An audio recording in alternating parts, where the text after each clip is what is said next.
He lifted her high in the air, he sniffed and roared and smelled her there. As they approach the bloody gate, Sir Donald Waynwood tells Catelyn that she should have sent word before coming because the high road is no longer safe. Catelyn replies that she learned that to their sorrow, reflecting on the 6 men who died to bring her this far, 3 in the first attack, Loras and Chigon in the second, and Morek of a festering wound. Only Sir Roderick, Bronn, Marillion, Sir Willis Woade, Tyrion Lannister and Catelyn herself remain. They had been sure they were all doomed when Waynwood's men approached. Sir Donald goes on to explain that since Jon Arryn's death, the Vale Mountain clans have grown bolder and Lady Lysa has forbade sending men out to fight them, though no one is quite sure why. Catelyn chooses not to mention that it is the Lannisters her sister fears. Looking back at Tyrion, Catelyn notes the dwarf's confidence in the presence of a large party of men sworn to House Arryn, and wonders again if she is wrong to suspect him. She is also unsettled by the cunning of the man. Although he remains her prisoner, the dwarf now rides freely, armed with a dirk and an axe, and wearing the shadow-skin cloak he won gambling with Marillion. Catelyn asks Sir Donald to send for Maester Coleman when they arrive to treat a badly injured Sir Roderick. She is told that her sister has forbidden the Maester to leave the Eyrie because of a concern for her son Robert's health. All that Sir Donald can promise is the attention of a Septon who tends to the garrison. When they arrive at the bloody gate, they are met by Catelyn's uncle Sir Brynden Tully, known as the Blackfish. Once they have passed through the gate, Catelyn can see the richness of the Vale of Arryn spread out before her, and the peak, known as the Giant's Lance, rising miles above the valley floor. Her uncle points out that the faint glimmer of the 7 towers of the Eyrie on the side of the mountain, and says that they can reach the foot of the lance by evening. When Sir Roderick declares that he cannot go any further, Catelyn decides to leave the rest of the party behind. Marillion the singer asks to accompany her to the castle. Catelyn, who cannot understand how Marillion survived the journey which killed so many others, agrees, and then Bronn, whose ferocious fighting helped cut her path back to safety, declares that he is also coming. Catelyn dislikes the sellsword because of his lack of kindness and loyalty, and would prefer to separate the sellsword from his fast friend Tyrion Lannister. However, Catelyn cannot politely refuse after permitting Marillion to come, and agrees. As they travel, the Blackfish rides next to Catelyn.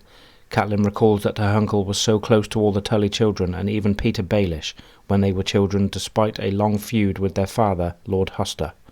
It had been in defiance of Lord Huster, naming him the Black Goat of the Tully flock, that Sir Brynden had taken a black version of the Tully fish as his personal sigil. Catelyn recalls that the feud ended after the dual wedding of Catelyn and Lysa to Eddard Stark and Jon Arryn, when the Blackfish left Riverrun to serve Jon Arryn in the Vale. After Catelyn finishes explaining her story, her uncle says her father must be warned, since Riverrun is right in the path of any Lannister attack. When Catelyn asks what the mood of the Vale is, he tells her that there is anger at the suspicious death of the much-loved Lord Jon Arryn and the giving of the title of Warden of the East to Jaime Lannister. Lysa has instructed everyone to call young Robert Arryn the true Warden of the East. The Blackfish also gives Catelyn the dire news that the young Lord Robert is unhealthy and cries when his dolls are taken away, leading some to whisper that he is too weak for the seat. Some even suggest that Nestor Royce, who ruled as High Steward while Jon Arryn was serving as Hand of the King, should rule until Robert comes of age. Others believe that Lysa should remarry, but the Blackfish thinks that she is just playing at courtship and intends to rule herself. When Catelyn states that a woman can rule as wisely as a man, the Blackfish replies that the right woman can, but not Lysa. He explains that the death of her husband and the stillborn and miscarried children that have left Lysa unstable and hysterically protective of her only child. Above all, Lysa seems to fear the Lannisters, and now Catelyn has brought a Lannister to her doorstep. Catelyn insists that Tyrion is her prisoner. In reply, her uncle notes that Tyrion is not only not in chains, but also carrying weapons, with the sellsword trailing him like a shadow. Catelyn reminds him that Tyrion is not here by choice, and that it was Lysa's letter who started the whole business. After passing through a valley, surrounded by the high mountains, they reach the Gates of the Moon. Well above the gatehouse, Catelyn can see the looming mass of the mountain, and high above the tower of stone, snow, sky, and then the Eyrie. Tyrion jests that if they plan to make him climb the mountain at night, they might as well just kill him now.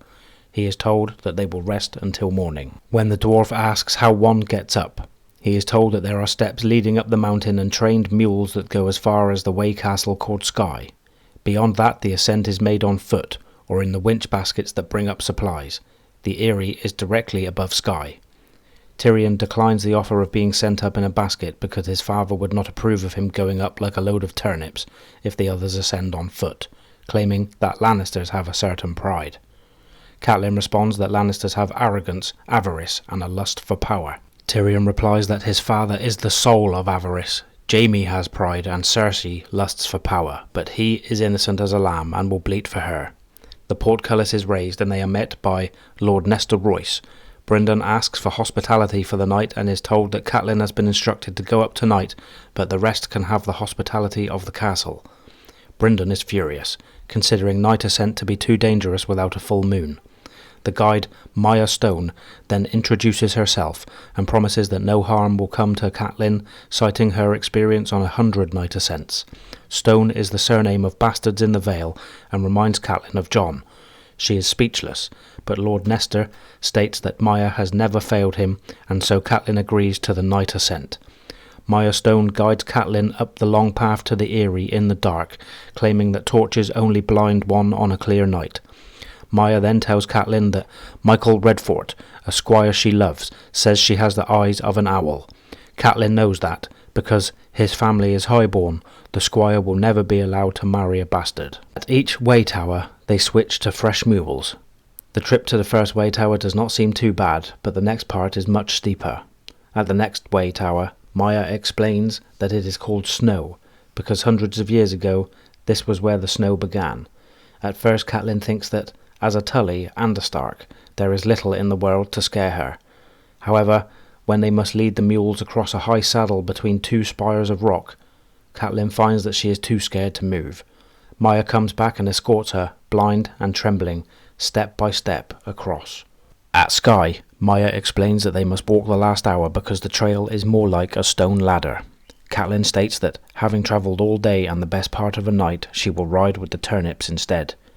Catelyn finds the Eyrie, which can house 500 men, strangely empty.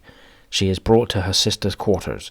Lysa, now a plump, pale, and, to Catelyn's annoyance, well-rested woman, is polite until Ser Vardis Egon and Maester Coleman depart.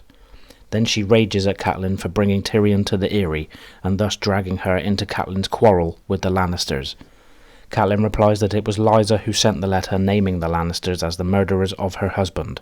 Lysa responds that it was a warning to avoid them, not to fight them. Roused by his mother's voice, young Lord Robert appears in the door, grasping a doll. Lysa introduces Catelyn to Robert and calls him a beautiful and strong child, warning Catelyn not to believe the stories. Lysa insists that, on his deathbed, her husband said that the seed is strong, to let everyone know what a strong boy his son was. Catelyn attempts to bring back the subject of preparing for war, but Lysa insists that Catelyn be quiet because such talk will scare Robert. Lysa then exposes her breast and the 6-year-old grabs for it and starts to suck. The sight makes Catelyn think of her youngest son Rickon, who is half this boy's age and 5 times as fierce. Catelyn continues to press Lysa to discuss preparations for war. Lysa replies that even if the Lannisters could bring an army up, everyone says the Eyrie is impregnable. Catelyn realises that her uncle Brynden had tried to warn her about Lysa. Lysa then asks what she is supposed to do with Tyrion, and Robert asks if he is a bad man. When Lysa replies that he is, Robert says, "Make him fly." Lysa strokes the boy's hair and muses that perhaps that is just what they will do. I demand a trial by combat.